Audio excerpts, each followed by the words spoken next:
Good afternoon. I'm Dave Goldherman, and this is Eagle 93 Sports, brought to you by M3 Meats of Sidney.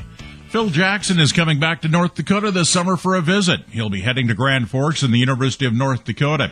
The LA Lakers coach is planning to attend the 125th anniversary celebration of his college alma mater in August. Jackson played for the Sioux from 1964 to 67, then moved on to an NBA career that started with the New York Knicks. He's a 1967 graduate of UND with a Bachelor of Arts degree in religion, psychology, and philosophy. He'll add an honorary Doctorate of Letters degree when he comes back this summer.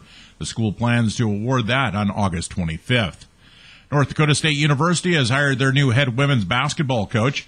40-year-old Carolyn DeHoff is coming to take over the program after 29 years under the direction of Amy Ruley. Ruley resigned to become an associate athletic director at the Fargo School. DeHoff comes to the Bison after completing her first season as associate head coach at Utah. She helped lead the Utes to a 27-5 record and the regular season championship of the Mountain West Conference. The Cheyenne, Wyoming native played college ball at Arizona State University, where she was the team captain. Turning to Major League Baseball, all games are under the lights tonight. Just getting underway in the American League, the Yankees are at Boston, both teams at 5-5 on the year. Oakland's at Cleveland, and Baltimore's at Tampa Bay.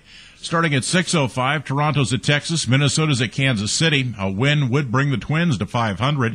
Detroit is in Chicago to take on the White Sox. The Tigers continue to struggle with just one win in 9 tries.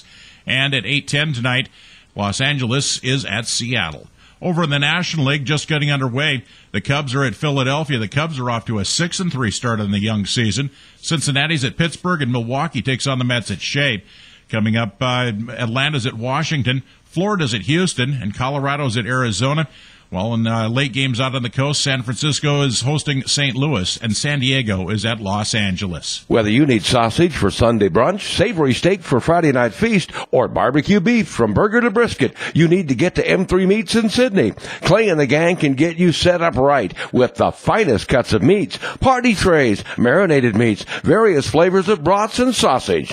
Pick up a delicious fillet of walleye or salmon. And, of course, you can count on M3 Meats for all of your custom meat processing. M3 Meats, the big blue building on East Main in Sidney. M3 Meats. The Sidney Eagles girls softball team is on the road today. They're taking on the Laurel Locomotives and Billings Central Rams at Laurel. The Billings Invitational Track Meet is scheduled for tomorrow, and the Sidney Eagles are among the teams who will be making that trip.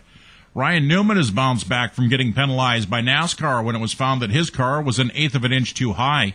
Yesterday, he won the 43rd pole position of his career. The Penske Racing driver will start tomorrow night's Subway Fresh Fit 500 in Arizona from the front. His last lap at the Phoenix track was a little over 133 miles per hour, just a hair faster than runner-up Elliott Sadler. Carl Edwards, who won last week's race in Texas, will line up in the 3rd position. A couple of big names failed to make the field, Kyle Petty and John Andretti. And remember, if you'd like to keep up to date on sports in the region and beyond, log on to the Eagle 93 Sports blog. You can find it easily by Googling Eagle 93 Sports blog, or go to KGCX.net and follow the link from the Eagle 93 homepage. That's sports brought to you by M3 Meats of Sidney. I'm Dave Goldherman.